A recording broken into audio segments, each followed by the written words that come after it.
our buggy just so happened to be driving past a large temple to the most luminous mother, one of the most important goddesses in the local pantheon. A line of pikemen stretched out, holding back the ferocious onslaught of an agitated and angry mob trying to push its way into the temple vestibule.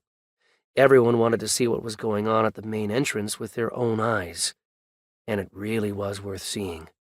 While the crowd cried out in rage, ululating and whistling, the priests of the local religious order pulled a group of poor chained-up saps out of covered wagons. Intrigued, I ordered Jacques and Bertrand to stop the buggy and ducked out into the crowd. With a couple of mean elbows, I started working my way to the front rows. Before too long, I found myself near a pikeman holding a body-length rectangular shield. He was standing in the full light of a scorching sun not far from his brothers in arms, guarding a narrow stairwell which, by all appearances, led into the temple crypt. I saw beads of sweat run from beneath his helmet over his heat-reddened face.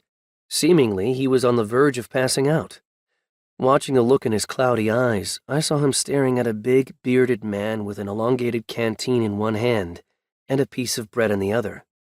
"Hey, Beard," I asked the tubby man, "I'll give you half a $1 for your canteen." $1, the bearded man reacted instantly with a satisfied belch. "Here." I tossed him a coin and got the canteen in return.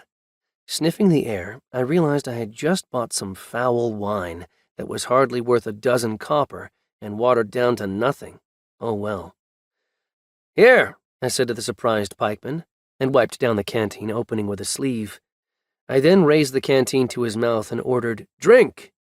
"It isn't proper," the pikeman rasped and glanced apprehensively toward the main contingent of pikemen. Meanwhile, he gulped loudly with a parched throat. "This is an order from a nobleman," I added some pressure. "If your commander asks, tell him Chevalier Renard is at his service." The pikeman gave it a second's thought and sucked greedily at the canteen. Taking a few big gulps, he instantly drained the canteen. "Better?" I smiled. "You have my gratitude, your worship." The serviceman smiled. The look in his eyes went clear. "Your name?" "Pierre Claverie, your worship." "What is going on here, Pierre?"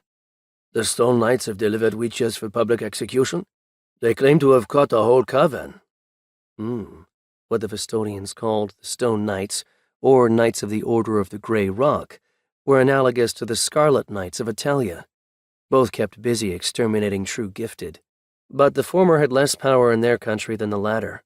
However, based on what I'd seen in the last few months, the popularity of that knightly order among common Vistonians was growing not by the day, but by the hour.